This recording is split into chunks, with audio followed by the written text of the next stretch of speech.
Black Star Network is here. Hold no punches. I'm real revolutionary right now. Support this man, Black Media. He makes sure that our stories are told. Thank you for being the voice of Black America, Roland. Stay black. I love y'all. All momentum we have now, we have to keep this going. The video looks phenomenal. See, there's a difference between Black Star Network and Black-owned media and something like CNN. You can't be Black-owned media and be scared. It's time to be smart. Bring your eyeballs home. You dig?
Today is Friday, March 17, 2023. Coming up on Roland Martin Unfiltered, streaming live on the Black Star Network. The Republican-led North Carolina Supreme Court, they have reheard arguments from a redistricting case the court ruled on in December when Democrats were in the majority. If the state's highest court reverses this decision, state legislators will determine the electoral districts shifting the political power in North Carolina. I'll talk to a North Carolina state representative about what this will mean for the Tar Heel state. After years of debate about reparations, one city is close to making it a reality, but the San Francisco NAACP chapter opposes the proposed $5 million suggested in reparation payments for descendants of enslaved people. The co-chair of the San Francisco chapter of the NAACP will be here to explain why they want the city to reject this task force proposal. As 3 more people face murder charges in the death of a black man in police custody in Virginia, his family views the security video of the incident that led to his death. They say their son was tortured before he died. Ben Crump, the family's attorney, will be here to give us the latest on that case. In our Education Matters segment, an organization uses books to teach financial literacy and gives out stocks. I'll talk to a Global Children's Financial Literacy Foundation co-founder about how they are equipping kids with financial skills. Also, Lance Reddick, the actor from The Wire and the John Wick series, dies at the age of 60. We'll have that in memoriam. Plus, Vice President Kamala Harris speaks to the Howard University basketball team after their March Madness loss. We'll have that for you as well. It is time to bring the funk. I'm Roland Martin Unfiltered on the Black Star Network. Let's go. He's got it. Whatever the miss, he's on it. Whatever it is, he's got the scoop, the fact, the find. And when it breaks, he's right on time and it's rolling. Best believe he's knowing. Putting it down from sports to news to politics. With entertainment just for kicks, he's rolling. It's on Go Roll Roll, y'all. It's Roland Martin, yeah. Rolling with Roland now. He's funk, he's fresh, he's real, the best, you know he's Roland Martin now.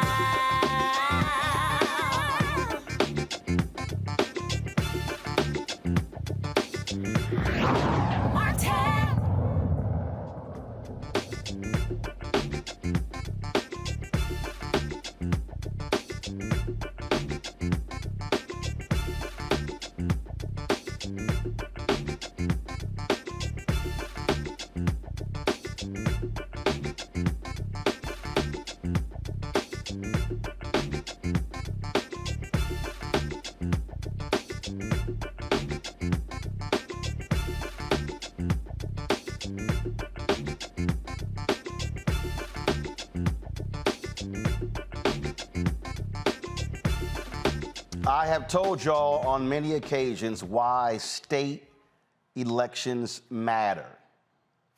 2018, Sherry Beasley runs for re-election on the North Carolina Supreme Court for Chief Justice. She loses by 400 votes. Had Democrats won, they would have had a 6-1 majority on the state Supreme Court. Instead, they had a 4-3 majority because the Republican who ran against her won her seat. The person who ran for his seat, the Republican, won 4-3. What then happens in November 2022? One of those races, Democrat loses. Now the Republicans have a 4-3 majority on the Supreme Court. Why is that important? In December, with the Democrats controlling the state Supreme Court, they made 2 crucial rulings on voting rights cases. Here we are 4 months later, and Republicans want to rehear. Now, they made a decision. They made a decision. Now the Republicans want to rehear the cases. So if anybody tells you there's no judicial activism on the side of Republicans, that is 100% lie. This is a perfect example of the North Carolina Republicans rehearing cases that were just decided in December, y'all, 4 months ago. Why is this important? Because the Republicans in North Carolina, when the legislature have been passing laws to limit black folks from voting. Let me go back. 2008, then Senator Obama wins North Carolina by 14,100 votes. It was one of the highest turnout elections in North Carolina history. Republicans said, oh, hell no. We can't have these black people voting like this here. Voter ID laws. Start closing polling locations. With the laws, what then happens? Numbers drop, states solidify power. More Mondays is launched. They're out there protesting. They start clawing back. They again get control of the courts. What do the courts decide? Racial gerrymandering. Rule against voter ID laws.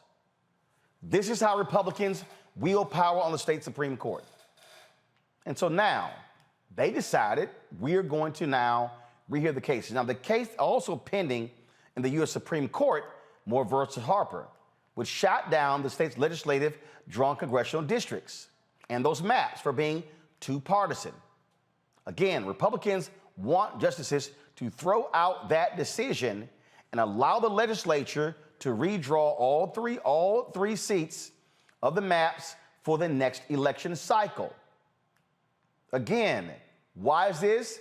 Because North Carolina now actually has balance among the congressional districts. Republicans do not want that. Joining us now is North Carolina State Representative Amber Baker. Representative Baker, glad to have you here. This has been a constant battle over the last 15 years in North Carolina as Republicans have used the state Supreme Court to lock in legislative rulings, and they have hated when Democrats rule against them when they control the Supreme Court. Yes. Again, thank you, Roland, for always having me on to help me keep people informed as to what is happening down here in North Carolina. And as you've said so many times before, and it is certainly true, North Carolina is the state to watch in terms of what the Republicans are doing. We're the litmus for the madness that they're trying to spread across of the United States. And as you said at the top of the hour, our state constitution provides a clause that says that we should have an opportunity to participate in free elections, and that any maps that are drawn for Congress and for the state House and Senate should be drawn in such a way that it allows our voters to participate in the process. And the way that the maps have been originally drawn did not do that. So the gerrymandered maps that they presented and tried to enforce was the reason that they lost the initial case. And so, as you said, these maps are not even 3 months old. That decision is not 3 months old. And no sooner that they got control of the Senate, and we are holding the House by 1 seat, they initially filed for these maps to be thrown out and to be given an opportunity to redraw them. And it is also critical to know is that concerning the maps, although we have a Democratic governor, the governor cannot veto the maps. So they are using the political kind of process to do this, and they're doing it through the Supreme Court. The other piece to mention is that one of the seated Supreme Court justices is the son of the Senate pro tem. So essentially you have a father and son that are in control of 2/3 of our branches, the judiciary and the Senate on the legislative side. I warn people, in fact, when Democrats took control of the state Supreme Court, I think it was in 2016, these Republicans were so pissed off, they literally wanted to strip the state Supreme Court of its power and give it to the lower court. That's how dastardly they were trying to use the power. Correct. And so now that they have control of the Supreme Court, and again, Chief Justice Newby, who replaced then Chief Justice Beasley, is a known Republican. Again, Supreme Court Justice Phil Berger Jr. is the son of Phil Berger, our Senate pro tem. And so I think that they reversed their tactic because they knew that that didn't work. So the one thing about them is that they're consistent in trying to push forth their agenda. And it took the Supreme Court 50 years to overturn Roe v. Wade. We're talking about lightning speed in terms of trying to overturn their own decision as well as it pertains to these maps. How do y'all battle this? Because obviously it's now in the hands of the state Supreme Court. So we are waiting for the decision. We expect that we should hear their decision soon. And back to your point about elections having consequences, we pretty much have our hands tied. We cannot veto this decision. The governor has no control over this, and right now we don't have control of the Senate. The Senate is in supermajority, and we are barely holding on. It is a 1-vote margin in the House to be able to stop some additional bad bills. So I will say this: that the maps is the big prize, but you need to know that coming behind those maps are the voter ID laws that we were able to uphold the governor's veto on, the abortion rights issue in the state. All of these bills are still in the queue. The governor just vetoed today the riot bill. So there are a number of bills that are going to come back through because they have the power. And what we're afraid of is that those bills will be buried in the budget.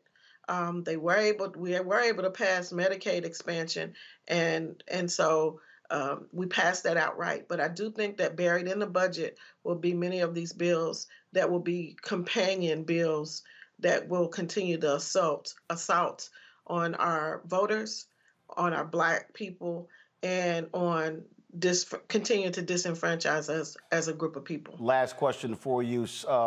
When are there any legislative elections this year, or are they in 2024? They are in 2024, and so we file in December, and so we don't have any seats that will be contested in 2023. And what is how many seats do the Republicans control the Senate?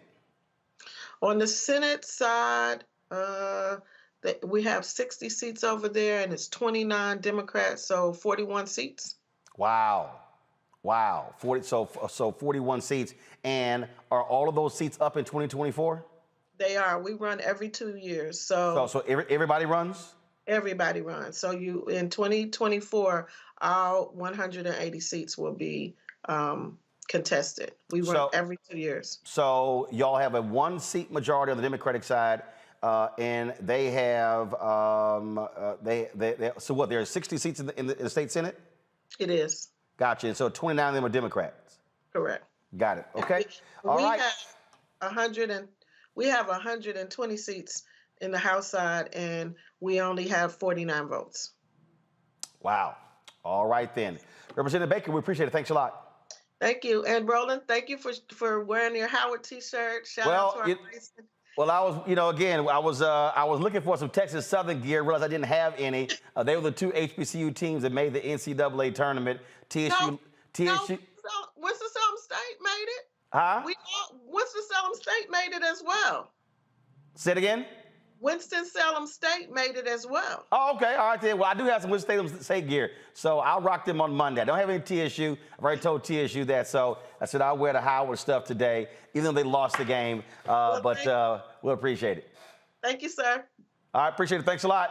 Okay, all right, folks, bye-bye. Going to a break. We'll talk more about this North Carolina issue when we come back right here on Roland Martin Unfiltered, the Black Star Network. Don't forget, if you're watching on YouTube, hit that like button, y'all. Also, download our app, Apple phone, Android phone, Apple TV, Android TV, Roku, Amazon Fire TV, Xbox One, Samsung Smart TV. You can also, of course, support us. Your dollars make it possible for us to do what we do. Checks and money orders. Go to P.O. Box 57196, Washington, D.C., 20037-0196. Cash App, $RM Unfiltered. PayPal, R Martin Unfiltered. Venmo is RM Unfiltered. Zelle is Roland@RolandSMartin.com. Roland@RolandMartinUnfiltered.com. And be sure to get a copy of my book, White Fear, How the Browning of America is Making White Folks Lose Their Minds. Available at all those bookstores, Barnes & Noble, Amazon, Target. You can also download your copy on Audible. We'll be right back.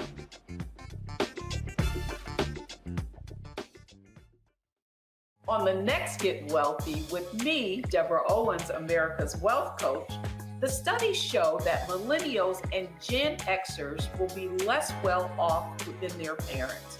What can we do to make sure that we get to children younger and that they have the right money habits? Well, joining me on the next Get Wealthy is an author who's created a master playbook. Be willing to share some of your money mistakes, right? If that's what you have to lean on, start with the money mistakes that you have made, but don't just tell the mistake, right?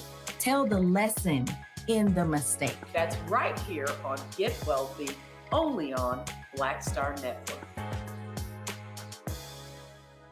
A lot of these corporations or people that are running stuff push black people if they're doing a certain thing. What that does is it creates a butterfly effect of any young kid who, wants to leave any situation they're in, and the only people they see are people that are doing this. So I gotta be a gangster, I gotta shoot, I gotta sell, I gotta do this in order to do it.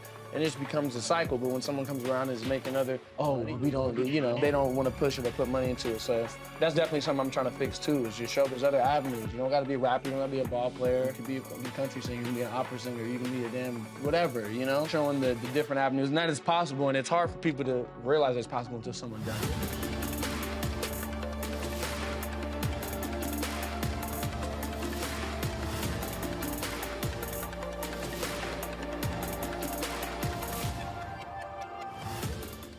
Hey, everybody, it's your girl, Lunel. So what's up? This is your boy, Earthquake. Hi, I'm Chaley Rose, and you're watching Roland Martin Unfiltered.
All right, let's go to our panel. Matt Manning, civil rights attorney out of Texas. Also, Michael Imhotep, host of the African History Network show out of Detroit. Glad to have both of you here. Matt, I'll start with you. I've walked through this repeatedly, and this is what I'm trying to get people to understand. And let me just go ahead and be clear. I had some dude on Twitter. Let me find his name. Yeah, I'm going to name check him. Because he said really one of the stupidest comments, and I keep telling y'all why you can't listen. So some dude named Carrera Harris. Okay? And so this is what, let me go ahead and see if I can, I got to show y'all this here. Because this is a perfect example of what I keep telling y'all about these simple Simons who don't know nothing about politics. And it really gets on my nerves. They don't know nothing about politics, but they love saying dumb stuff where they somehow think they smart. So this is what he tweeted right here. Used to watch your show all the time, brother, and while I disagree with Dr. Umar's incendiary language about you, the reason I personally stopped watching was because it did seem like you had an agenda behind your content. And I said, yeah, I do have an agenda. I said, my agenda, black people. And so he then says, hold up, let me pull this up. He then says, the agenda is always in lockstep with the Democrat Party's agenda. And I think we can all see that neither party really has a, quote, real agenda for our community. Respectfully, brother, but I see this is the part where you are trying to shame or engage in ad hominem, right? And then other people started commenting. See, what I just explained to you is a perfect example where I've said to people, hey, somebody's gonna win. Mm-hmm. It's gonna be unless, like in Washington State and California, where they change it where the top 2 vote getters or go on to the general election. Races are gonna come down to a Democrat or Republican. And in the case of North Carolina, let's be real clear, when it comes to who wants to keep black people from voting, it is the Republican Party. A 3-panel federal judge panel concluded there was a laser-like precision in the targeting of black voters by North Carolina Republicans. So for all y'all people, roll about you shilling for the Democrats, for all y'all who listen to all these so-called new black media fools, let me show you again. Right now in North Carolina, Republicans want to keep black people from voting. So when they got control of the legislature, they passed laws against black people. When they got pissed when Democrats, let me say it again, for all you simple Simons, when the Democrats took over the state Supreme Court, they ruled against racial gerrymandering. They ruled against voter ID. They ruled against all of the things Republicans wanted to do. Who ruled for them? Democrats. Now, if I have a choice, Matt, between Republican, Democrat, anti-black, standing with black voters, this ain't hard to figure out as to which one I would rather see in power, and then if they are in power, I can now put pressure on them to get what I want when I know for a fact these people on the right don't want to do anything for black people. That's true. Not only is that true, they're not hiding that fact. I mean, any decision that you have or any opinion that you have that is on the side of the Democrats here is really less on the side of the Democrats and more on the side of democracy.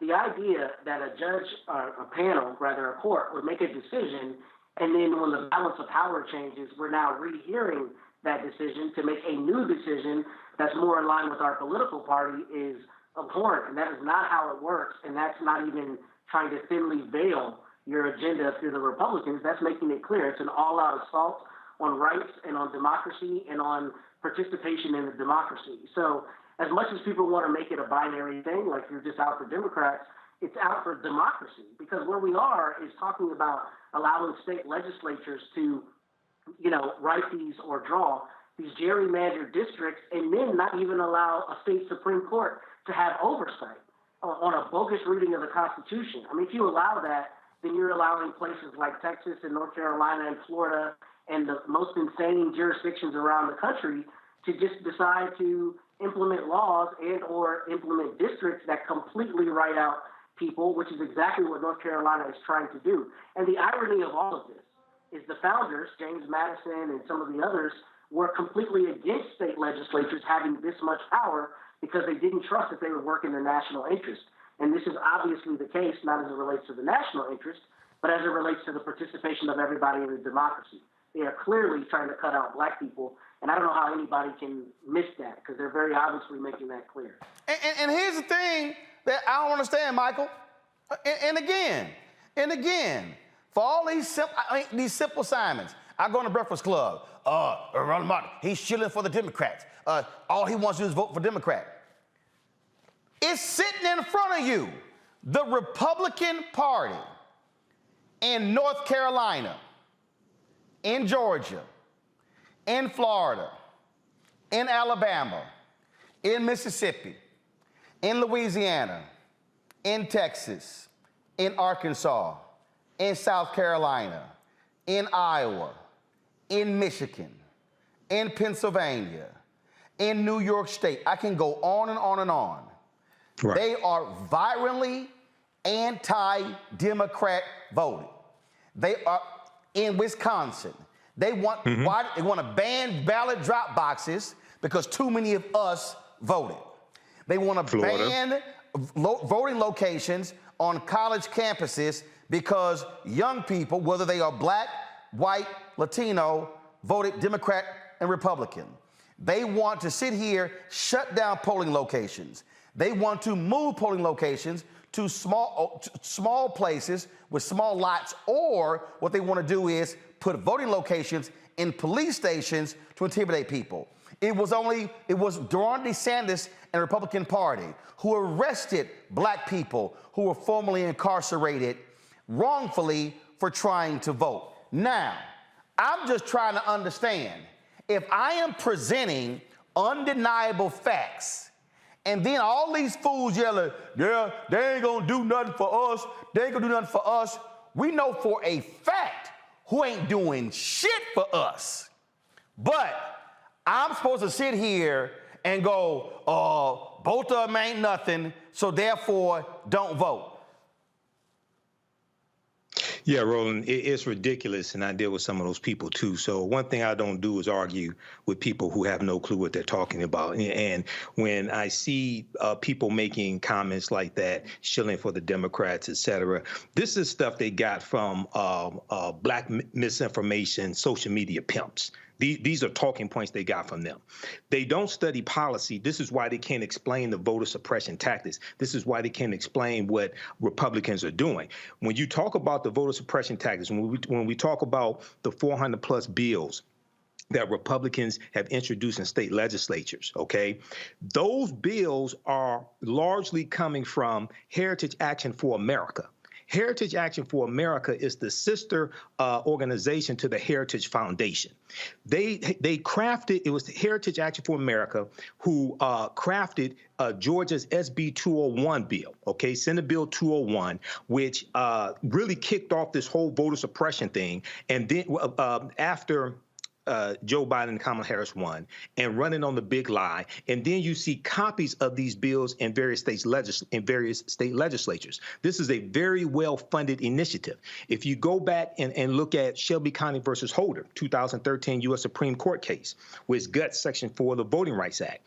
Right after that, within 24 hours of that U.S. Supreme Court case taking place, the decision taking place, you had states passing new voter restriction laws, which helped Trump win in 2016 because there were 868 fewer polling places in 2016, and many of those polling places were shut down in areas that have high African-American and Latino populations. So what happens is now you have some people who mean well, but they're listening to dumbasses who don't mean well, and they don't know the difference. I encourage people to watch this show, but go do the research. Proper documentation ends all conversation. This is why I present the evidence. I don't spend a lot of time arguing with people that don't know what they're talking about. Pastor Shannon Wright, look, you're a Republican, you run as a Republican, and what was happening here in North Carolina to me, again, is shameful. And what you have here is, literally, the North Carolina State Supreme Court just ruled in December. Republicans get control of the court. They are rehearing cases that were just decided. If that ain't a partisan bent, what the hell is? Well, clearly it's a partisan bent. But, you know, here's the thing. Political parties are to do just that. Promote the interest of the parties, not necessarily the policies that best benefit the people. And there's a difference between those two. When you see things like that happening, obviously it's a political power grab. I get that. I see it. That's happening everywhere. But until people, as the gentleman said, actually educate themselves on the issues, on the laws, and on policies, and what benefits them and what doesn't, we're going to continue to see things like this. But in the case of what's happening there in North Carolina, here's my problem. My problem is these people are specifically targeting black people. Federal judges ruled they were targeting black people. They changed the early voting rules in North Carolina after determining that 70% of black people voted early voting in North Carolina. So Republican North Carolina are undeniable. They are targeting black people. That, to me, is shameful and despicable. I would agree. I think any party, any place where you actually target people to say that the rights that folks shed blood, sweat, and tears to get to be able to vote, where you're going to try and play some gamesmanship to be able to take that right away is wrong, period. And they're mad because black people turned out for, they are mad because black people turned out in massive numbers for Obama in 2008, and they made clear, we ain't gonna let that happen again. Hold tight 1 second. I got to go to a break. You're watching Roland Martin Unfiltered on the Black Star Network. Back in a moment. When you talk about blackness and what happens in black culture, we're about covering these things that matter to us, speaking to our issues and concerns. This is a genuine people-powered movement. There's a lot of stuff that we're not getting. You get it, and you spread the word. We wish to plead our own cause. Too long have others spoken for us. We cannot tell our own story if we can't pay for it. This is about covering us. Invest in black-owned media. Your dollars matter. We don't have to keep asking them to cover our stuff. So please support us in what we do, folks. We want to hit 2,000 people, $50 this month, raise $100,000. We're behind 100,000, so we want to hit that. Your money makes this possible. Checks and money orders go to P.O. Box 57196, Washington, D.C. 20036-0196. The Cash App is $RM Unfiltered. PayPal is R Martin Unfiltered. Venmo is RM Unfiltered. Zelle is RolandS.Martin.com. Coming up on the next Black Table, a conversation with Professor Howard W. French on his new book, Born in Blackness, covering 600 years of global African history and helping us understand how the world we know today is a gift from black people. There could have been no West without Africa and Africa. That's on the next Black Table with me, Greg Carr, only on the Black Star Network.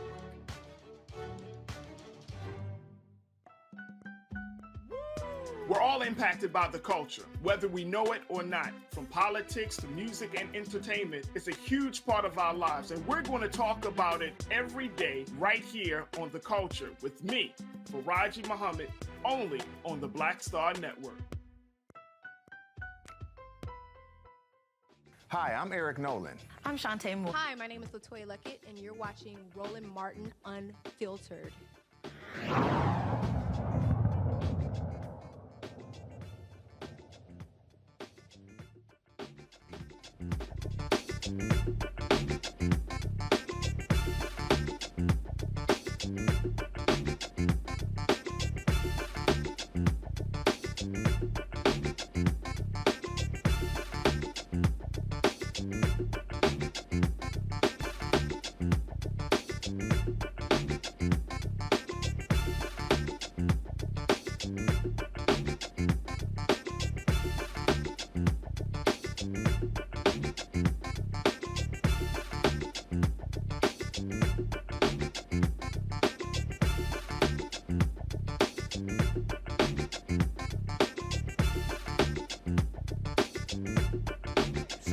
The city of San Francisco set up a task force to examine the issue of reparations. The task force came back and said they calculated that the city of San Francisco should provide payments of about $5 million to African Americans who live in San Francisco. They laid out a criteria as to who should qualify for that. Well, the San Francisco NAACP then put out a statement where they said they actually rejected this particular committee's recommendation, arguing that the money should be dispersed by investments and opportunities to the Black community, but not direct cash payments. And the San Francisco Board of Supervisors embraced the 111 recommendations from the city-appointed reparations committee, including lump sum payments of $5 million to every eligible Black citizen, guaranteed income of $97,000 per year for 250 years, eliminating personal debt and tax burdens in homes for just $1.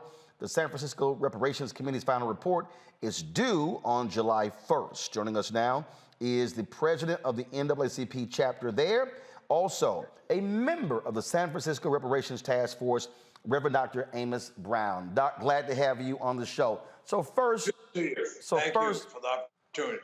First, Pastor Brown, you have been a longtime supporter of reparations, correct? Yes, I have.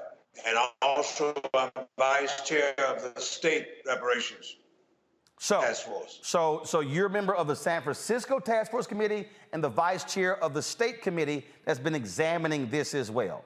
A lot of people have been blasting you and the chapter for this particular statement, saying, how dare you oppose the money going direct as opposed to the 5 areas that y'all outlined. Why has the chapter taken the position to oppose the committee's recommendation of direct payments as opposed to the 5 areas y'all laid out? Let me give you some clarification and do some truthful branch. Cash payments. Okay, first of all, Pastor Brown, hold on. You broke up there, so start your comment over again. Go ahead. Let me be a truth teller. Is not against cash payments at all. But we're against being put in a trick bag and set up for failure. And those members of the Board of Supervisors gave lip service to the concept, the idea of reparations. But beginning with the chair, he's the one who said no cash. And the chairperson of the Finance Committee, an Asian lady, Ms. Chan, said, we have a deficit in the city. And we cannot afford it. The point, brother, I'm making is that we must not let our adversaries, whoever they may be, set us up for another study, another to be put on a shelf and to collect dust. We must have action and action now. We believe in cash plus. It's not either or. So when you say the setup, it's 2 wings for bird. So when you say there's a setup going on here, are you saying that what has happened is you've had a lot of people, a lot of commenting from people on this very issue, and so there are people who have been opposing direct payments. They've been attacking them. They've said, "Oh, this is going to bankrupt individuals in San Francisco." Right. Things like so. You believe that if that is how it's set up, it's guaranteed never to pass. Is that what you're saying? They did not on Tuesday night vote at all. This thing has been delayed until October. And I feel that we should not be delaying doing the right thing. Dr. King said the time is always right to do right. They could have easily said, we support cash payments too, and even if we are facing a deficit, we can establish a payout plan. But they did not. And the mistake of the chairperson, he meant well, but he said to National Public Radio that there was no math formula for this $5 million. It was just something that was taken out of thin air, that was put into the document. And that was unfortunate, for then the general public began to focus on the $5 million. with no plan. And even if we had a problem with the deficit, somebody should have said, we can get from the private sector monies to establish a reparation fund. We have billionaires in San Francisco per capita than any major city in the United States, according to a recent study. So I just feel, and my constituent base feels, we must be deliberative, and we must move to bring about redress and restoration. So Black people in the city and the all right, so Dr. Brown, so here's the deal. Guys, go to my iPad. This is the press release that was sent out, and this is where I think there's confusion.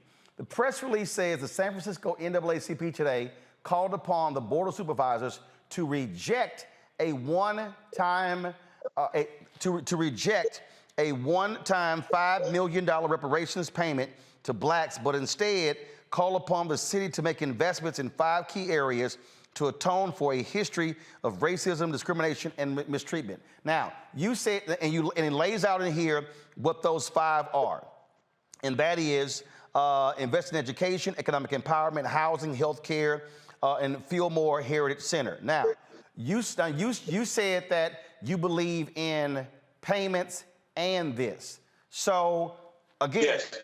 Okay. So, but the statement doesn't address payments. And so people assumed that was a misprint. Let me admit it. That was a misprint. That line was left out of there. That was a misprint. But the basic position, what I'm saying, Brother Roland, is we definitely support payment. But you got to have a plan.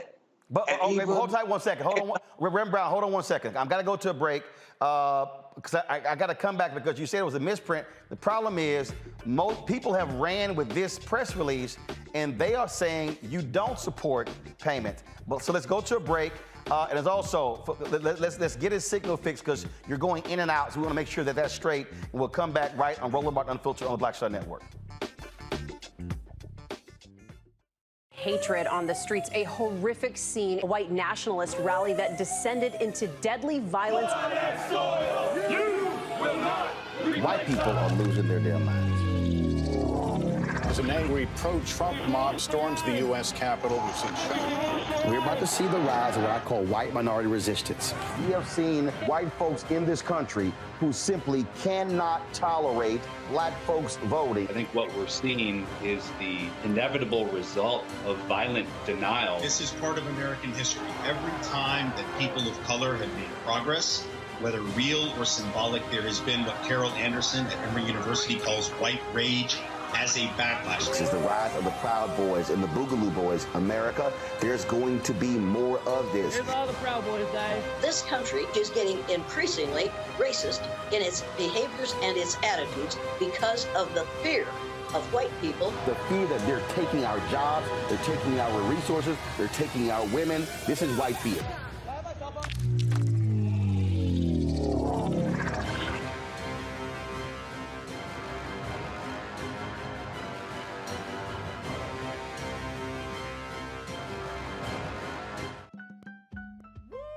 We're all impacted by the culture, whether we know it or not. From politics to music and entertainment, it's a huge part of our lives, and we're going to talk about it every day right here on The Culture with me, Faraji Muhammad, only on the Black Star Network. On the next Get Wealthy with me, Deborah Owens, America's Wealth Coach, the studies show that millennials and Gen Xers will be less well off than their parents. What can we do to make sure that we get to children younger and that they have the right money habits? Well, joining me on the next Get Wealthy is an author who's created a master playbook. Be willing to share some of your money mistakes, right? If that's what you have to lean on, start with the money mistakes that you have made, but don't just tell the mistake, right? Tell the lesson in the mistake. That's right here on Get Wealthy, only on Black Star Network.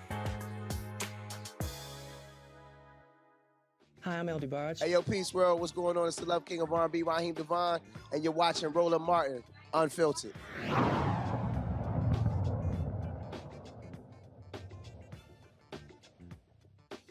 All right, welcome back to Roland Martin Unfiltered. So Pastor Brown, I just want to be clear. Go back to my iPad. The statement that was released, the headline says, San Francisco NAACP rejects $5 million reparations payment to blacks. And then it says it in the so you're saying that this statement that was released publicly, this statement is wrong. That's right. So the San Francisco NAACP supports direct payments plus investments to the black community. That's right. And in the 100 plus recommendations, some of the same things are listed. What we introduced in 2019. You see, I introduced the idea of reparations to this community. On the 30th of July, 2019, our national convention in Detroit, Michigan. So let there be no mistake about it. We support cash plus. And so the state, so you support the $5 million, but you also to individual African Americans, but you also want further investment in black institutions. Even the $5 million is not enough for the hell, the horror, and the hardship of our people. You can't put a dollar sign on the oppression, enslavement, and downright insult and assault to our humanity. So that was a mistake that was made there regarding our position. And I'm setting the record straight now that we cash payment plus subsidy programs. That's what we must have to turn things around for African Americans in this city. The median income for blacks in this town is $30,000 a year, but for whites, $110,000. Latinos and Asians, it's between $75,000 and $80,000 a year. We are at the worst level when it comes to education and achievement in the school district. We still have the challenge of not being able to get jobs and our fair share of contracts from the public and private sectors, even with all the infrastructure work that's now going on in this city. You don't see blacks handling this heavy equipment. They used to have us holding up signs to direct the traffic, but now you don't even see those jobs. We must understand that we got to approach things holistically, strategically, wisely, and not be cheapened when it comes to this issue of reparations. All right, so the next question. Do you believe that the San Francisco City Council is going to support $5 million cash payment? From what they said on Tuesday night, and I sat there until 9:30, almost 10 o'clock, down to the nose, gave these eloquent, flowery statements about our pain and what we deserve. But they said, we're not sure about cash payments. And in addition to that, one of the members, to be exact, Mr. Dorsey, the newest member on that board, this up for a vote before the citizens. So that kind of conversation,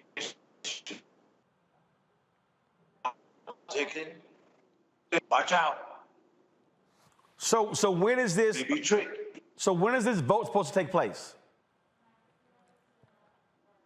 it is really, they put it off, Brother Roland, until October. Okay.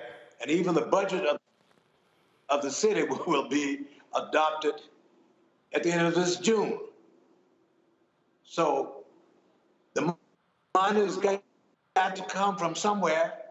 And this is the reason why there should be right now. So our people will not be misled. They will not be set up assuming that a check is going to be cut for them and cause us to be frustrated, angry, and sad again with disappointment. That's what our basic concern is. And it was unfortunate that this matter went out of the $5 million. The chair said there was no mathematically, and also to say that this is just a figure that was thrown out there. Okay. All right. That's what makes it. All right, Reverend Dr. Brown, we appreciate you joining us. I wish we had a better connection. Thank you. It was difficult, but we got the gist of what you said. We appreciate it. Thanks a lot. Michael, I'm gonna start with you. First of all, this is going exactly like we've always said it was going to go. That the moment you begin to put numbers out there, you're going to then face resistance. This also was a big screw up by the San Francisco NAACP. So you put a statement goes out saying they oppose direct payments. It's in the headline. Everybody runs with it. They're blasting the NAACP. Now Reverend Brown has to come out and say, no, that was a mistake. And so the chapter needs to be reissuing a statement or something along those lines because this is what people believe. Yeah. So first of all, Roland, we talked about the San Francisco Reparations Task Force yesterday on Faraja Muhammad Show, The Culture, right here on your network, the Black Star Media Network. And I've been following what's going on with California and San Francisco reparations. There were over 100 recommendations that were given at this meeting that just took place on Tuesday. What's happened, and there's been a lot of reparations activists, as well as Dr. William Darity, who've been critical of this $5 million number because it's taken, first of all, it's unrealistic. It's totally unrealistic. San Francisco is dealing with a $728 million budget deficit over the next 2 years, okay?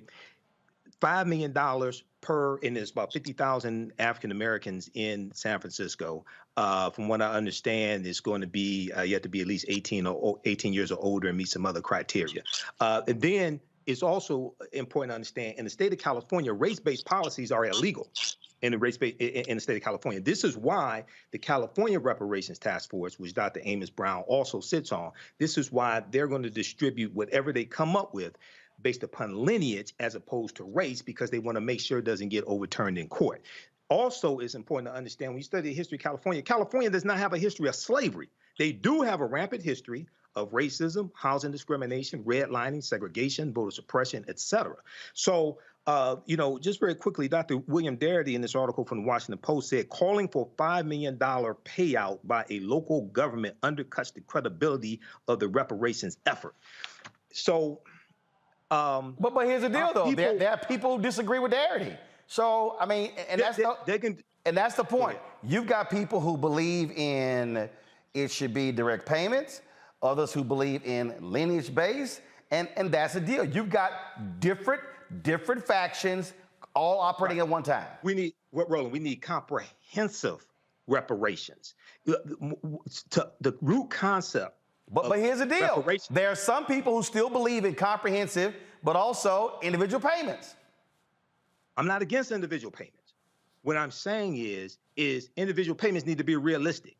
Thinking that they're going to give $5 million to every black person who's 18 years or older in San Francisco is totally unrealistic. That ain't happening. And what happens is it distracts from other recommendations that are realistic, that could be attainable, and people are just focused on the $5 million. And when they don't get it, then a lot of them just want to throw up their hands. Okay, so we really have to, this is why we really have to understand history, but also understand law and really how to get something that is really realistic and achievable, and make sure it does not get overturned in the court, because they're going to file lawsuits to block this, just like the lawsuits filed when it comes to student loan forgiveness and President Joe Biden's executive order. And we want to make sure that we're on strong legal footing, so whatever gets passed at the city level doesn't get overturned in the courts. All right, hold tight 1 second. Got to go to a break. We'll come back. We'll hear from Shannon and Matt Banning on this very issue, folks. Don't forget, download our app, Apple phone, Android phone, Apple TV, Android TV, Roku,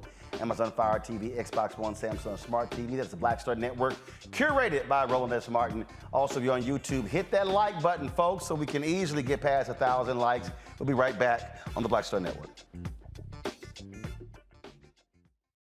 Black Star Network is here. Oh, no punch! I'm real revolutionary right now. Thank you for being the voice of Black America. All momentum we have now, we have to keep this going. The video looks phenomenal. See, there's a difference between Black Star Network and Black-owned media and something like CNN. You can't be Black-owned media and be scared. It's time to be smart. Bring your eyeballs home. You dig?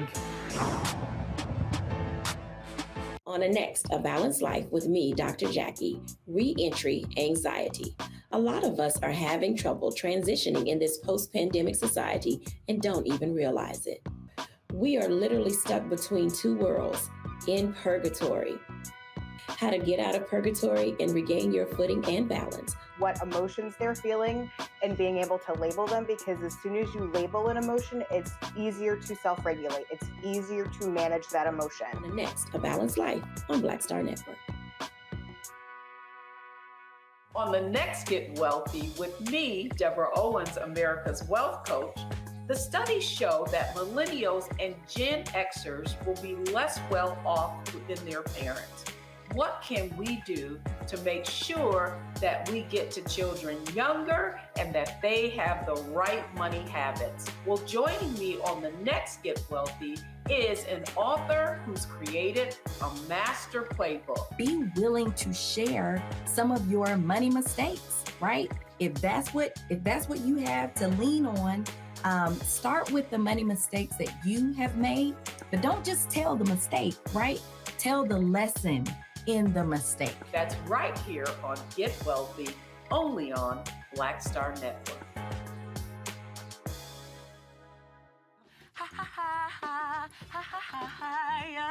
Hey, I'm Antonique Smith. What up, Lana Well, and you are watching Roland Martin Unfiltered.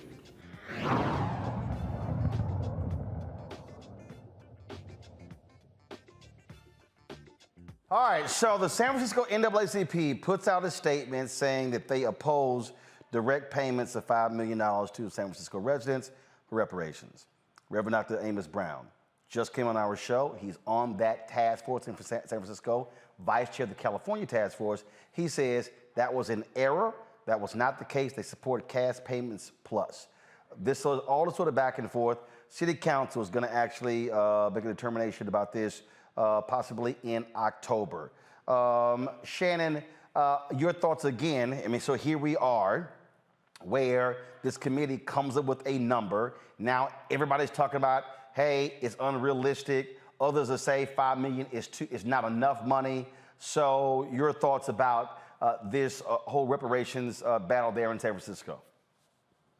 Even with inflation, wouldn't 5 acres and a mule been cheaper? I mean, had things been done correctly way back, we wouldn't still be having this argument today. Right, but but here's the deal, though. It wasn't done correctly, so this is where we are now. No, and I get that. But in terms of the $5 million, if it was indeed an arbitrary number, which unless there's a formula out there, it obviously was, there was never any intention on doing anything with it. If you pick a number without a formula and just put it out there, it's because you have no intention on giving a dang blasted dime on any part of this. So to have an argument about whether it should be direct payment or it should be this or should be that, you need to be looking at, was it ever real to begin with? And I don't believe it was. I see that there have been several different proposals. I see that there's some folks that want direct payments, some folks that talk about lineage, some folks talk about infrastructural investment to fix education and all those things. But all of those things should have been going on to begin with.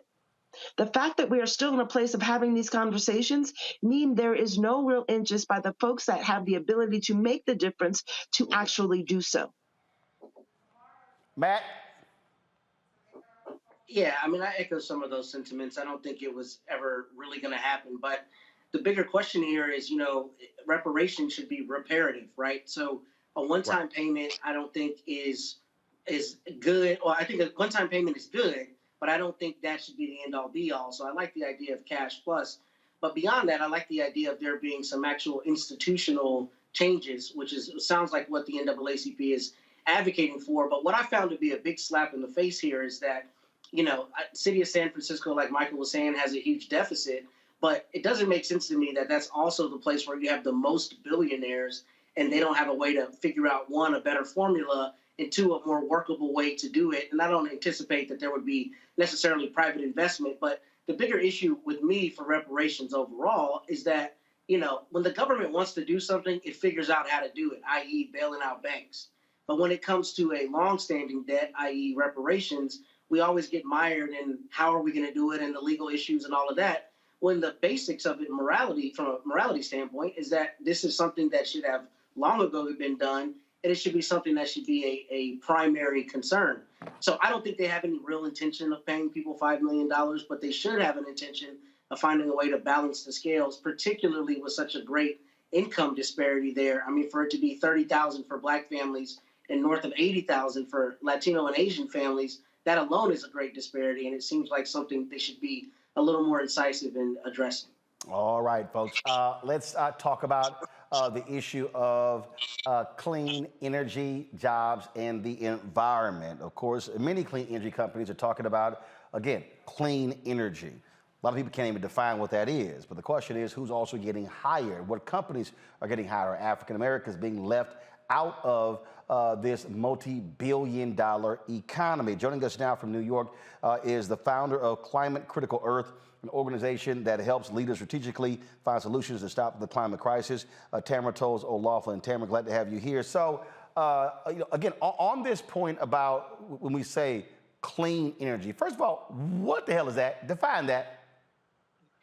Clean energy is energy that doesn't kill you. I wish I could make it more complicated than that. Because like I've heard clean coal. If it gives you lung cancer, if it puts your family in the hospital, if it makes it likely that you'll get a chronic disease, it is not clean energy. If it keeps you from being able to catch fish because it jacks up the water or electrocutes the wildlife near you, it's not clean. If communities are against it because it's mostly just burning trash, it's not clean energy. So clean has to be redefined to mean things that, yes, provide you power, but also save you money and don't put you in the hospital. Now, we're seeing billions of dollars being spent all across this country, and we're hearing everyone talk about, again, clean energy jobs. But the question is, are we as African Americans, are we benefiting or are we being left out like we historically have anytime you had any other major change in the economy? Well, I hate to say something nuanced so early in the evening, but the answer is not, we don't know yet. So there are jobs in clean electricity vehicles, there are jobs in technology, there are jobs in manufacturing, whether that's putting up all this new infrastructure, making sure people have electric cars, making sure the batteries get taken out in ways, get made in from ways that don't involve mining. There are lots of jobs to be had. The money hasn't hit the street yet. So whether or not we get the contracts is about whether we are set up for the infrastructure, whether we get the jobs at the other end of it, or about whether we've been training in the right places, whether we're in line to get those dollars and training, and whether or not we actually receive them. All right. So in terms of our capacity, have those companies being created, and who is out there advocating on their behalf to make sure that we don't get left out? I look at what happened with the whole marijuana game, multi-billion dollars, and guess what? We were the ones who went to jail. We couldn't get dispensaries. Yeah, we paid the price and got locked out of the 2 or 3 meetings in the various state houses where they decided who was going to get it. So we do have a lot of lessons to learn. So as the Inflation Reduction Act, the IIJA, and all these other bills put money onto the street, some of them do have carve-outs. And so whether we are consumers who could reap the benefits for less money, or folks who are put into the jobs, which are vocational jobs, jobs you don't need more than a 4-year high school education to be able to get in installation, in generation, in transmission, and get into contracts and being a small business owner who hires other people to do these things, or to make sure people don't come into your community and create jobs while you are without them. Those are things that we're going to have to fight for as this federal money, which is largely ungoverned, ends up in the hand of our governors, our mayors, our local officials. The question is, are we going to be there to demand that the 40% the federal government says it wants to see from this money and things like Justice 40 actually make it to our hands? So we have multiple jobs to do. Yes, we've argued for the money. Now it's time to make sure that it lands in our bank accounts, literally in our banks. I mean, it's been a rough week to talk about it, but it's where we are. Questions from our panel. Matt, you first. Yeah, so my question is, I know that there are a lot of times tax credits for consumers who purchase, let's say, electric vehicles. Are there any kind of tax credits for people who are actually employed in clean jobs, or tax credits for employers to create clean jobs to incentivize people taking them? Yes, so the tax credits you're talking about include jumpstart tax credits for new businesses that'll help workers afford the different things we're talking about. It's not just heat pumps and wind and water and solar. We are actually talking about being incentivized so that the money that's moving, most of the money that's in the Inflation Reduction Act, for better or worse, that has to go to Black and brown communities through all the methodology, block grants will be spent. There's $3 billion coming out of every part of the federal government. So whether we're talking about $3 billion for jobs, we're talking about $3 billion for neighborhood access, $3 billion for grants to reduce air pollution at ports, $3 billion for heavy duty vehicles, $3 billion for equity and environmental justice grants. We are the people who make up that work. So if it doesn't hit us, it's not doing what it's supposed to do.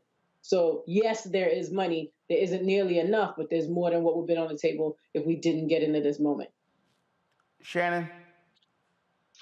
I hear what you're talking about in terms of a lot of this work folks will be able to do with vocational training.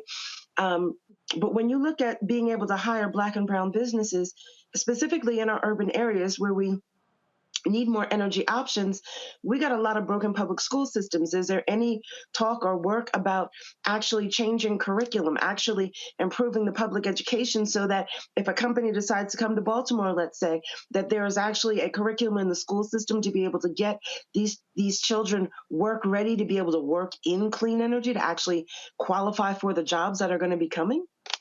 I wish that was someone else's job to decide. Those of us who live in community are the exact right people to ask these questions. The answer to curriculum happens at your school board meeting. So whether or not the kids are being trained for jobs that exist or jobs that are about to exist is a question of whether or not you are knocking doors, talking to your principal in the Department of Education at your local community space and talking to them about the fact that the high school education has to lead to a job a kid will actually want to get. So it's not up to someone else. That's actually on us. Let's see here. Michael. Hey, Tamara. Good to see you again.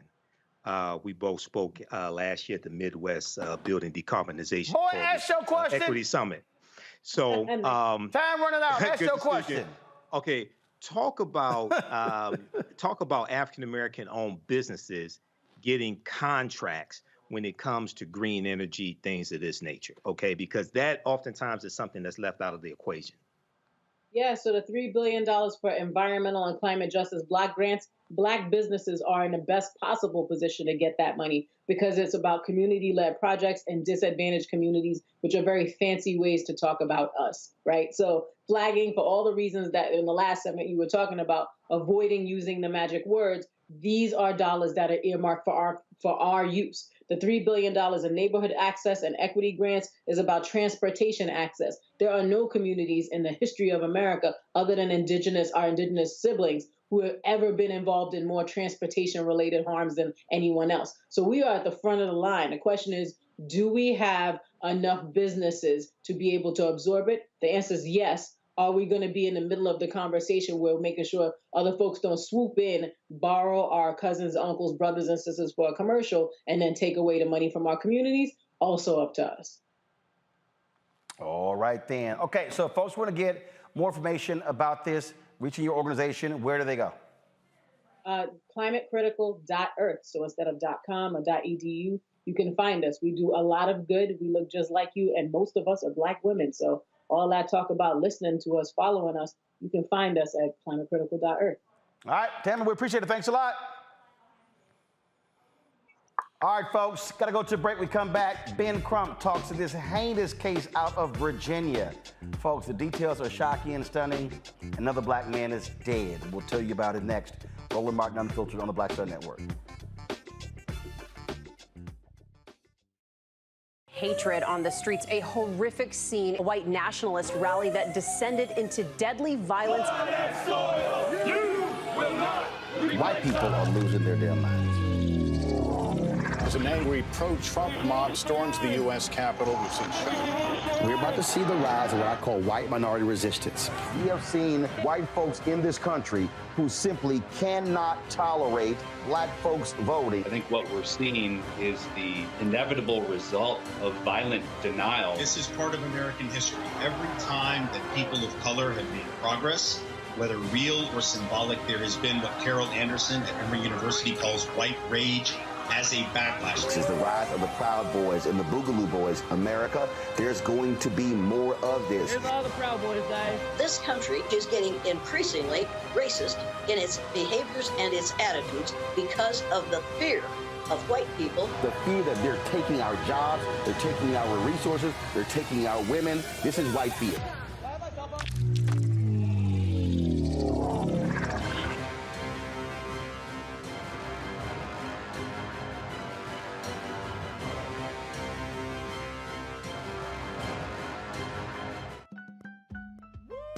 We're all impacted by the culture, whether we know it or not. From politics to music and entertainment, it's a huge part of our lives, and we're going to talk about it every day right here on The Culture with me, Faraji Muhammad, only on the Black Star Network. What's up, what's up? I'm Dr. Ricky Dillard, the choir master. Hey, yo, Peace World, what's going on? It's the Love King of R&B, Raheem Devon, and you're watching Roland Martin, Unfiltered.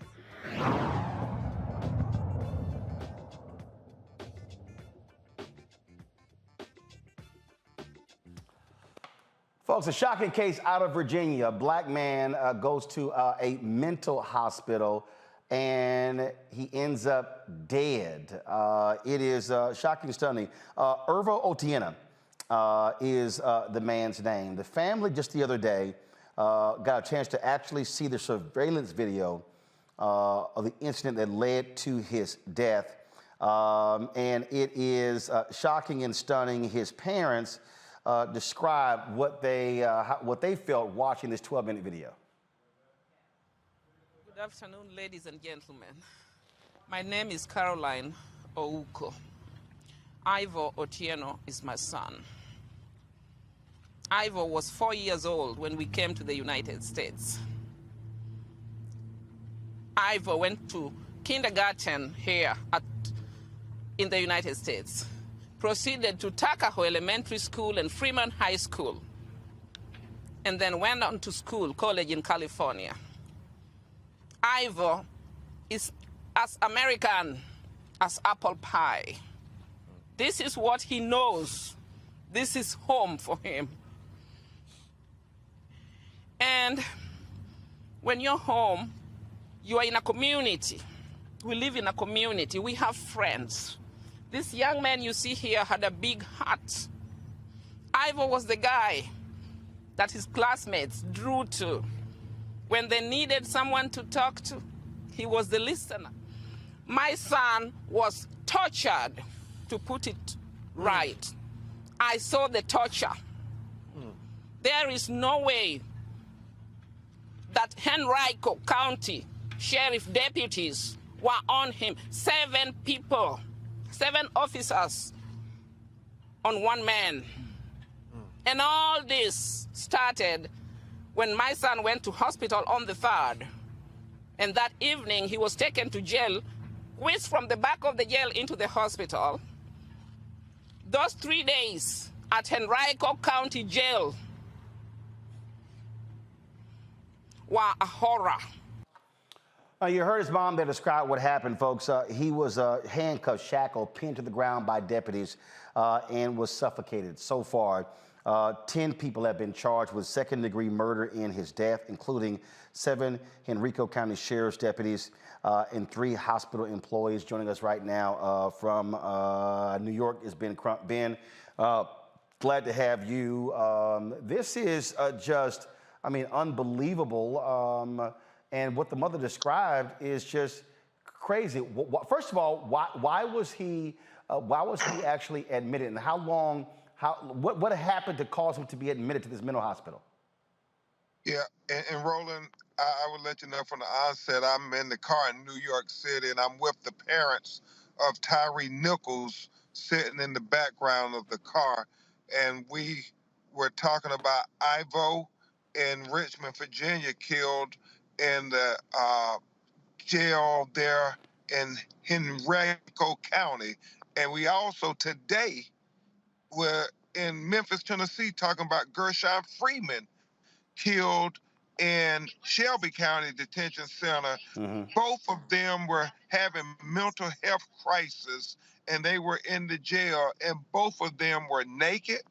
Both of them needed a helping hand, and both of them ended up with a death sentence. The video we saw in Richmond, Virginia, my investigator Kareem and I and the family, was just horrific because, Roland Martin, if ever police officers should know not to put their knee on anybody's neck, it's after George Floyd. But you see in this video where there were, I guess, about 15 sheriff's deputies and hospital personnel in there. He is handcuffed. He has leg iron on. He's face down. And so you scratch your head because it boggles your mind why they felt the need to use such excessive force on him by putting the weight of those 7 officers on him with a knee on the neck for over 11 minutes, Roland Martin, and charging those officers with second-degree murder, that they literally smothered him to death. So, and this took place exactly when? This took place on March 6th, about a week ago.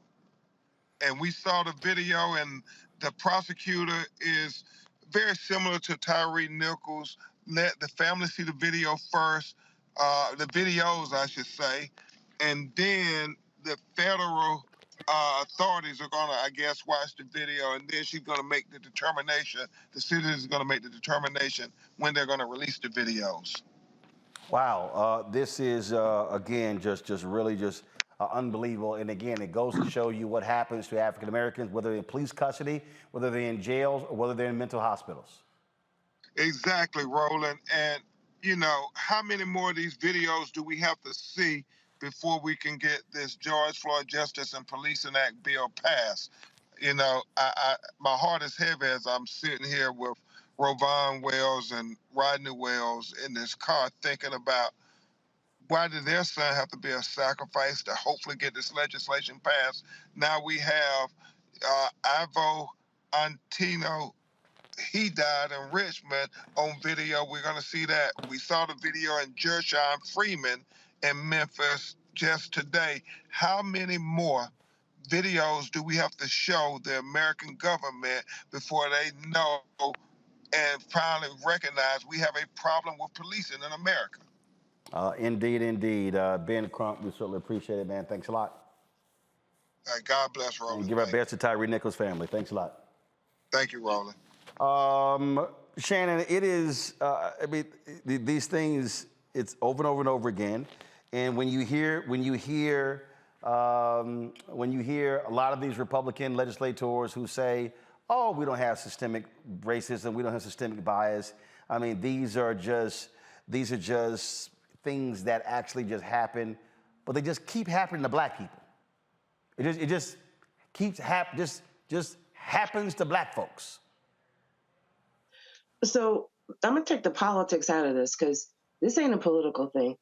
This is folks that don't look like us, not willing to understand, acknowledge or deal with the fact that racism does still exist.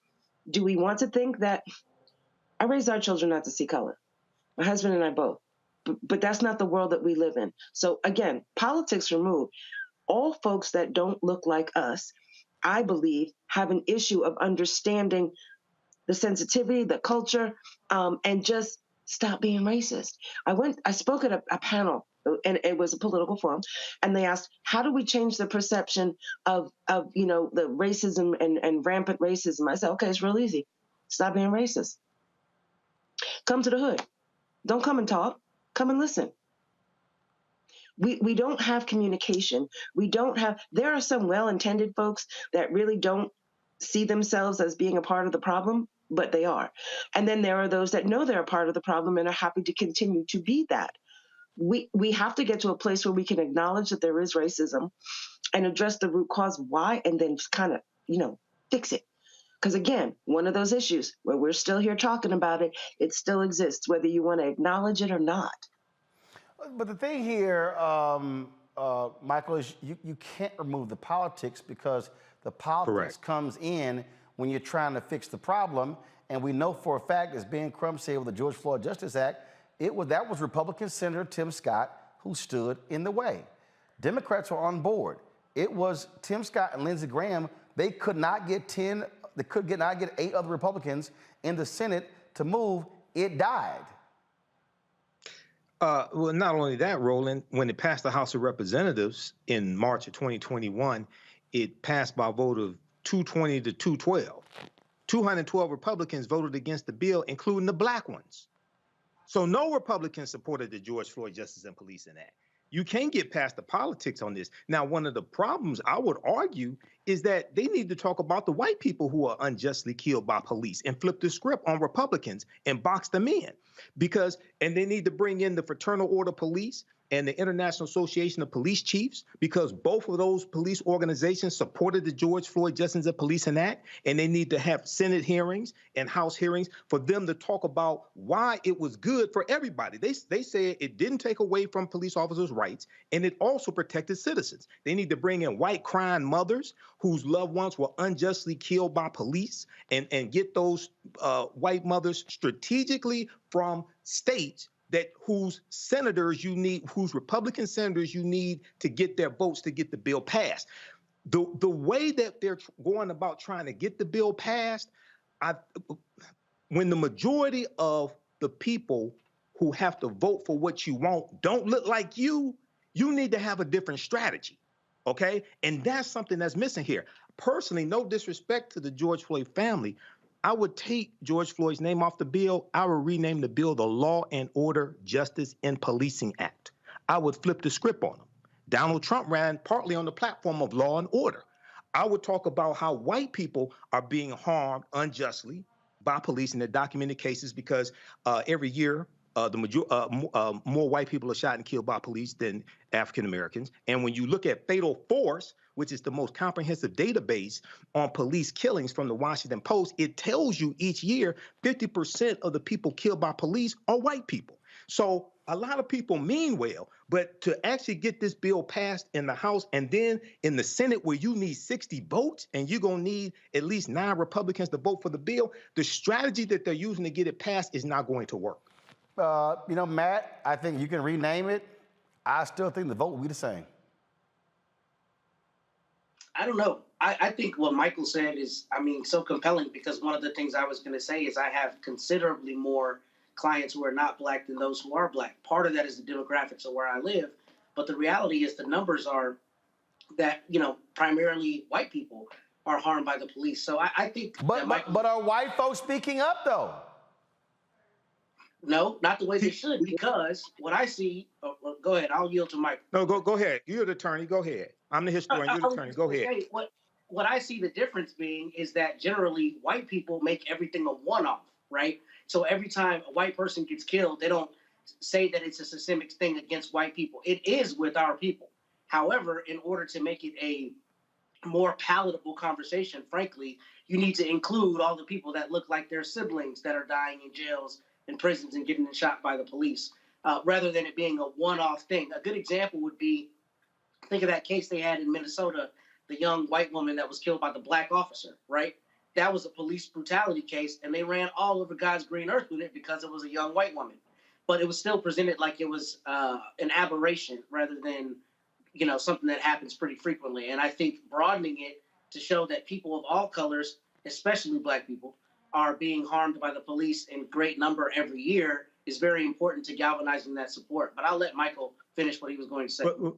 Roland, very quickly. I got about 20 seconds. 20 seconds. A lot of this has to do with the media. When you read Fatal Force, they document a lot of these police killings. Their dash cam videos, their cell phone videos. Where are the cell phone videos? Why isn't the white-controlled media showing the videos of white people being shot and killed by police? Because if they know that if they did, there'll be an uprising from white people who will call for it to be changed. But as long as you make it look like it's a black issue, and many white people see African Americans as people who need to be policed as opposed to being protected, they will keep the status quo. All right, folks, hold on 1 second. I got to go to a break. If you're watching on YouTube, hit the like button, folks, so we can hit 1,000 likes. Also, download our app, Apple phone, Android phone, Apple TV, Android TV, Roku, Amazon Fire TV, Xbox One, Samsung Smart TV. Don't forget, you can watch us now on Amazon News as well. You got Amazon Fire, click Amazon News. You can also have Alexa play the news from Black Star Network. That's all you got to do is say that, and be sure to support us as well.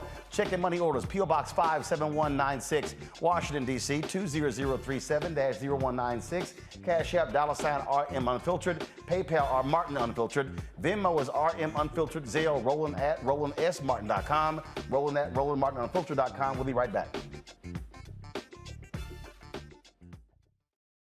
A lot of these corporations or people that are running stuff push black people if they're doing a certain thing. What that does is it creates a butterfly effect of any young kid who, wants to leave any situation they're in, and the only people they see are people that are doing this. So I gotta be a gangster, I gotta shoot, I gotta sell, I gotta do this in order to do it.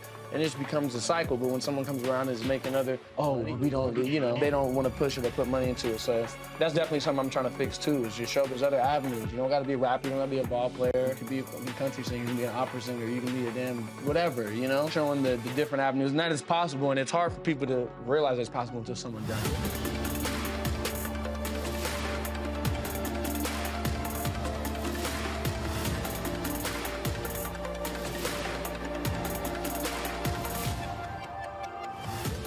Deborah Owens, America's Wealth Coach, and my new show, Get Wealthy, focuses on the things that your financial advisor and bank isn't telling you, but you absolutely need to know. So watch Get Wealthy on the Black Star Network.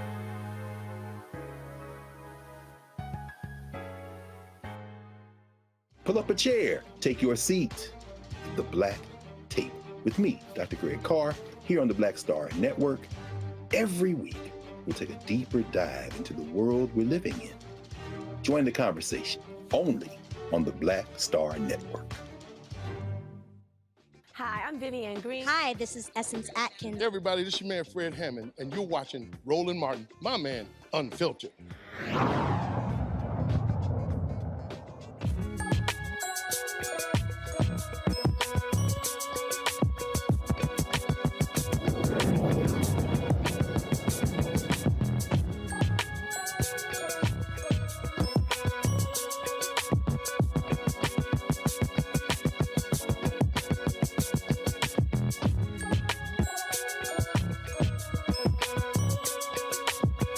Understanding money, how money works, financial literacy is critically important, and the earlier we are able to get folks thinking about money and realizing how money works, the better we are. There's the Global Children's Financial Literacy Foundation. That's really what their focus is. And the co-founders are Navy veterans Prince Dykes and Chadrick Davis. Their Kids Book Club awards $40,000 worth of stocks and books to kids. Joining us right now is Prince Dykes from Denver, Colorado, to tell us how the program works. Glad to have you on the show, Prince. So where did the idea start? This idea started back in 2013 when I finished my grad school, my MBA. Started with my son, whose name is Wesley. Hence to the book series, Wesley Learns to Invest. Wesley learns about credit. Wesley learns about insurance. So it's just with me when I finish school, the things I'm thinking about, things I wish I had that I was taught by my parents and that I noticed that other people, just noticing the educational gap that I want to pass on to my son. And so, since launching, how many kids have you been able to reach, touch, impact? At this time, just with the book club program, it's been about 50 kids. That's all just from the book club itself. We're probably like getting to award the stocks to the kids. But with the club itself, we've partnered with, we've done that through partnerships through Boys and Girls Clubs, partnerships through schools, things like that, and community organizations. And so, and how have you seen the growth of these boys and girls when it comes to understanding of money? The thing is, they're introduced to topics like investing. They're introduced to topics of credit, insurance, and at the end, if they become a winner of stock, their parents actually get a brokerage account, a custodian account, and we install stocks into them. So that's been a great thing for us as well. So, I've noticed that kids have been energetic about it. They've been excited, and they're mostly excited for having something that's tangible for them as well. So, one of the things that we often see is that we repeat the sins over and over and over again because, frankly, in many of our families, we aren't talking directly about money when we are younger. Are you also seeing the parents of these children now become a lot more smarter when it comes to money, how they handle, how they make decisions? Yes, when parents are awarded, once parents have that custodian account for their child, most parents have the tendency to go out and want to purchase more stocks for them. But I'm not going to sit here and paint a pretty picture for you, Roland. It's been a struggle. I've seen some parents who, who haven't taken the interest into it. I've seen some parents who may have had backgrounds to where they're not allowed to get into it and things like that. But that's a deeper problem that we are slowly addressing. But, some parents are just not into it. But we try to, like Frederick Douglass said, it's better to train a child, to fix a broken child versus to fix a broken adult. Something along those lines. I kind of paraphrase there. Gotcha. Questions from our panel. Shannon, you're first. This is awesome. I love what you're doing. I think the whole financial literacy, the book club, and expanding on that is really great. So how do we, if folks are interested in what it is that you're doing, how do they reach you to help you expand your program into other urban areas where it's needed, which is pretty much everywhere? Yes, please feel free to reach out to me, Prince, Prince, at childrensfinancialliteracy.org, or you can head over to our website, gclf.org, which is global, the acronym for Global Children Financial Literacy.org, as you can see on your screen. And please reach out to us. We're looking to expand, grow, and to make this the best program in the country. Michael.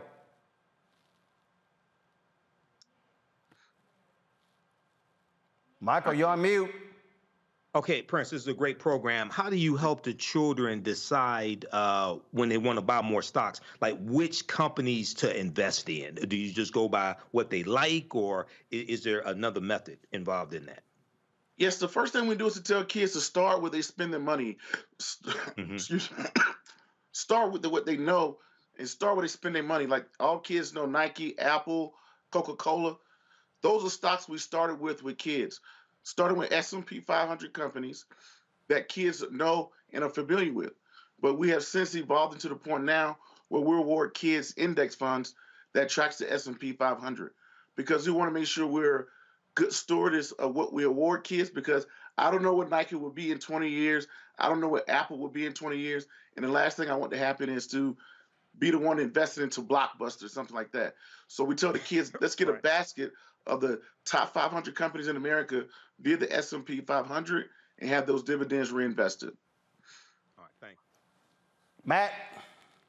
So my question is kind of similar. How have you combated the fear that a lot of adults have of the stock market and the misunderstanding of how you can let money work for you? I know there are a lot of adults who are afraid to invest and they'd rather keep it under their mattress thinking that you can't trust the stock market. So how do you combat that with the parents of these children whom you're helping? The thing is, you know, we evaluated that, and when we came into the marketplace, we noticed that there were so many things, not so many, but some things, most of the industry geared towards adults.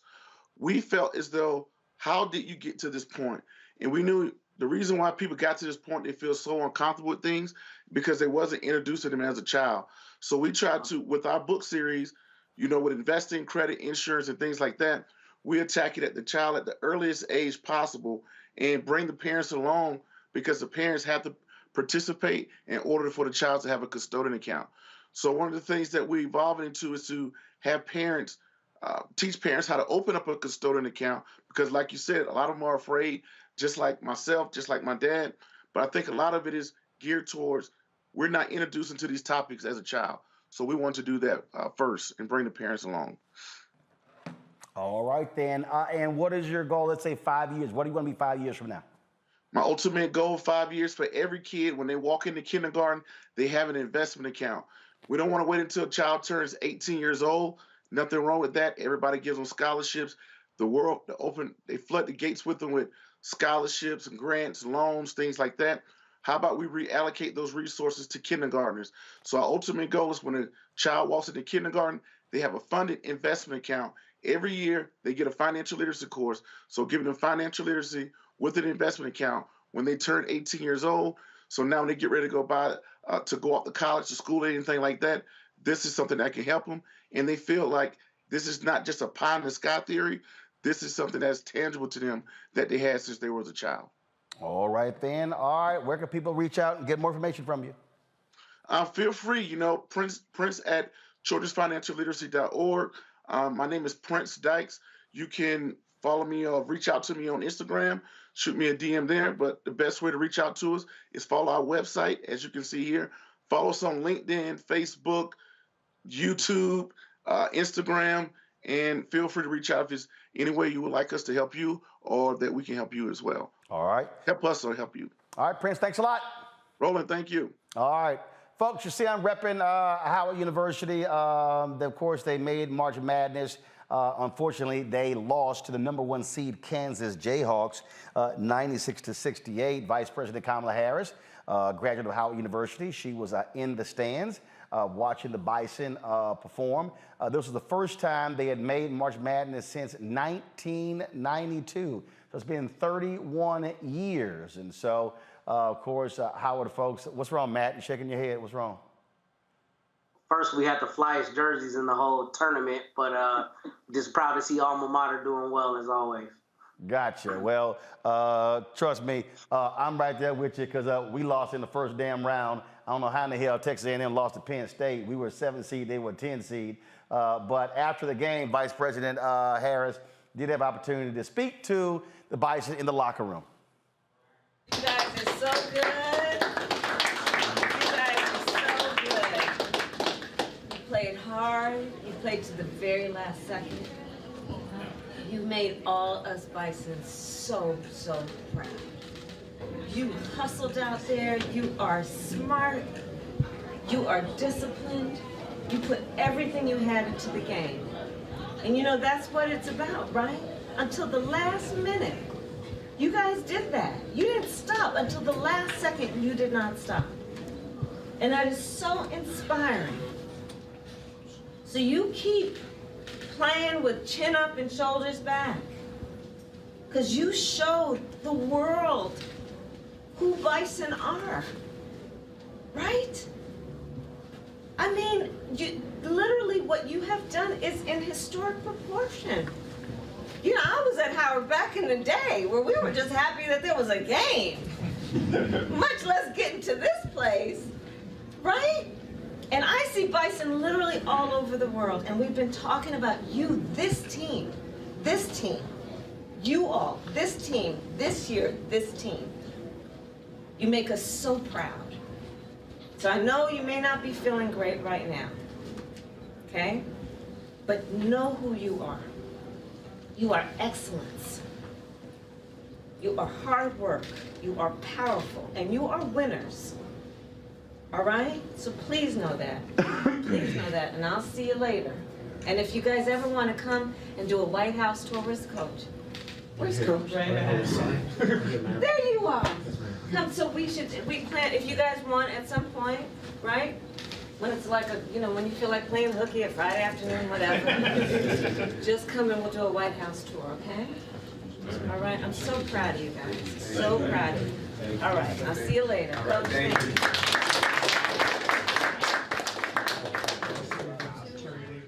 Well, normally, Shannon, the winner of March Madness gets to go visit with the president, but when you're the vice president of your school, what the hell, you get to make a trip too. I ain't mad at it. I got nothing. Everybody's talking about, I keep trying to say, take politics out. I am a Republican. She is Democrat, but I ain't mad at it.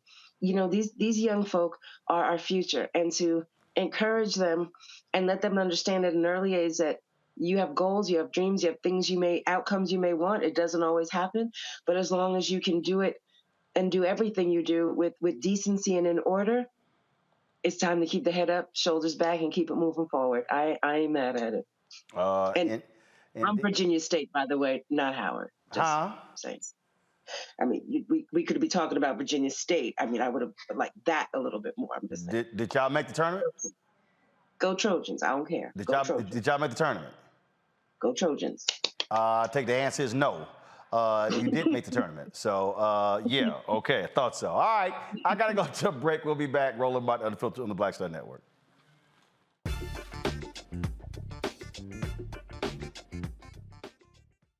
On the next A Balanced Life with me, Dr. Jackie, re-entry anxiety. A lot of us are having trouble transitioning in this post-pandemic society and don't even realize it. We are literally stuck between two worlds, in purgatory. How to get out of purgatory and regain your footing and balance. What emotions they're feeling and being able to label them, because as soon as you label an emotion, it's easier to self-regulate. It's easier to manage that emotion. On the next A Balanced Life on Black Star Network. On the next Get Wealthy with me, Deborah Owens, America's Wealth Coach, the studies show that millennials and Gen Xers will be less well off than their parents. What can we do to make sure that we get to children younger and that they have the right money habits? Well, joining me on the next Get Wealthy is an author who's created a master playbook. Be willing to share some of your money mistakes, right? If that's what you have to lean on, start with the money mistakes that you have made, but don't just tell the mistake, right? Tell the lesson in the mistake. That's right here on Get Wealthy, only on Black Star Network. Pull up a chair, take your seat. The Black Tape with me, Dr. Greg Carr, here on the Black Star Network. Every week, we'll take a deeper dive into the world we're living in. Join the conversation only on the Black Star Network. Hi, I'm Vivian Green. Hi, this is Essence Atkins. Everybody, this is your man Fred Hammond, and you're watching Roland Martin, my man, Unfiltered.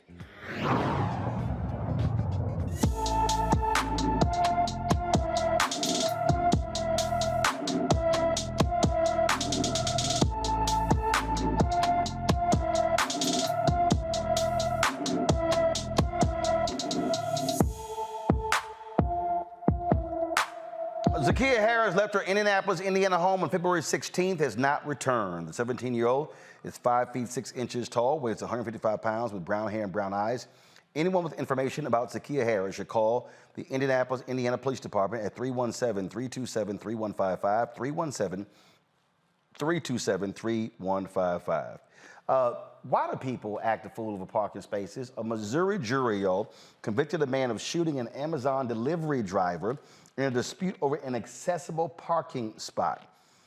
This is just stupid. Larry Thomason was found guilty of first-degree assault and armed criminal action in the March 2019 shooting of Jalen Walker, who was paralyzed from the waist down. Walker illegally parked his delivery van in an accessible parking spot. When Thomason confronted him, the two got into a fight. Thomason then pulled out a gun and shot Walker in the back. Thomason will be sentenced on May 1st. I never understand these people, Matt, who you act a fool, you do something, and now your ass going to prison over something silly like a parking spot. Yeah, this is insane. This guy threw away his life over a parking spot. There's nothing to say beyond that, and took away functionally a life in a lot of respects. You know, now this young man is paralyzed from the waist down over something that could have been, maybe express your frustration and let it go on. But this is ridiculous, and this is the kind of thing, unfortunately, I've seen in my practice, where people have just not been able to regulate, and they end up taking away their own lives by poor decisions. How about this one here? A Colorado man faces hate crime charges. This idiot for drawing a swastika and writing anti-black slurs on public spaces in New York City. Not a good place to do that. James Ryan was indicted on 3 counts of criminal mischief as a hate crime and 3 counts of aggravated harassment for drawing a swastika on the gates to City Hall and an anti-black slur on a pillar on December 13, 2021. He also spray painted a large swastika and wrote another anti-black slur outside a CVS pharmacy and the Charging Bull statue on Wall Street. Yep, that's not going to fly in New York City, Michael. No, it's not going to fly in New York City. But see, once again, a lot of these people think they could get away with it, and they're drinking, Trump's juice, and think that they can just do whatever they want to do, say whatever they want to say, and not have consequences. So these hate crimes are on the rise. NBC News just had an article about that. Yep. So yeah, these people need to be held accountable.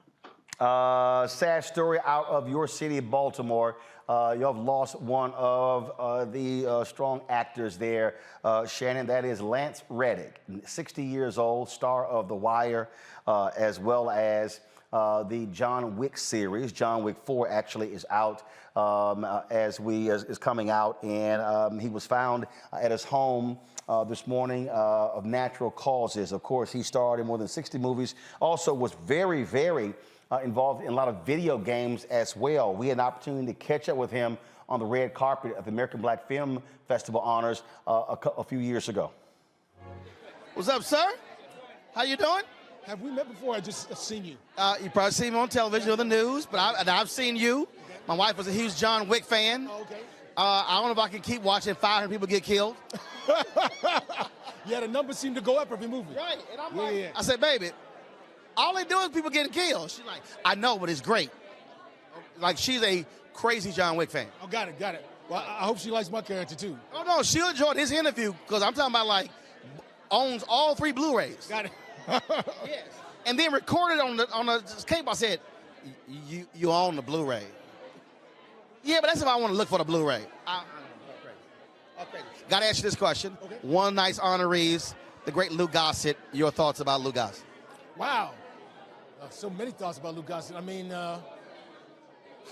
he's one of the, it's such a cliche to say, but he's one of those cats whose shoulders I stood on. You know what I mean? I wouldn't be able to be doing this without him. Yeah. One of the, but also, he hasn't stopped. He's still acting. Yeah. It's so funny. The last thing I remember seeing him in was Boardwalk Empire. And man, he killed it. Yeah. Well, I'm glad that they're honoring him so he gets to feel all of that love that's going to be in the room tonight. Yeah, I agree. So it's going to be pretty good. What you got going on? What's next for you? I just wrapped a movie called One Night in Miami that's based on a play. It's Regina King's first film that she's directing. I'm about to start another film. Unfortunately, I can't talk about it yet. It's all good. We just wrapped the 3rd season of Corporate, which is a show that I do on Comedy Central. And then later on this year, we're going to go into the final season of Bosch on Amazon. Okay. Well, good luck with it. We'll be seeing you in all of that. And I'm sure my wife was saying, waiting for John Wick 4. It's a pleasure. It's an honor to meet you, sir. Absolutely. I appreciate it. Thanks a lot. Thank you. Indeed, a great actor, Shannon. Absolutely. You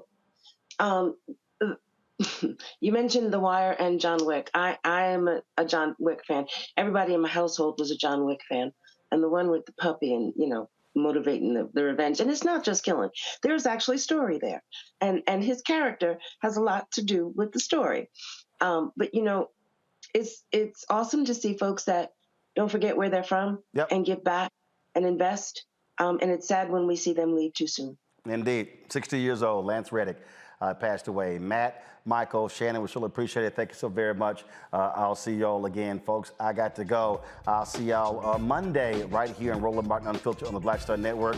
Off to Dallas, my youngest sister's getting married, Zena. So I'll be, I've been put to work. I'll be videotaping the wedding. I've been doing that for the longest. It's all good. I'll see y'all on Monday. Holla!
make sure that our stories are told. Thank you for being the voice of Black America, Roland. Stay black. I love y'all. All momentum we have now, we have to keep this going. The video looks phenomenal. See, there's a difference between Black Star Network and Black-owned media and something like CNN. You can't be Black-owned media and be scared. It's time to be smart. Bring your eyeballs home. You dig? Pull up a chair, take your seat. The Black Tape with me, Dr. Greg Carr, here on the Black Star Network. Every week, we'll take a deeper dive into the world we're living in. Join the conversation only on the Black Star Network. Hi, I'm Dr. Jackie Hood Martin, and I have a question for you. Ever feel as if your life is teetering and the weight and pressure of the world is consistently on your shoulders? Well, let me tell you, living a balanced life isn't easy. Join me each Tuesday on Black Star Network for A Balanced Life with Dr. Jackie. We're all impacted by the culture, whether we know it or not. From politics to music and entertainment, it's a huge part of our lives, and we're going to talk about it every day right here on The Culture with me, Faraji Muhammad, only on the Black Star Network. I'm Deborah Owens, America's Wealth Coach, and my new show, Get Wealthy, focuses on the things that your financial advisor and bank isn't telling you, but you absolutely need to know. So watch Get Wealthy on the Black Star Network.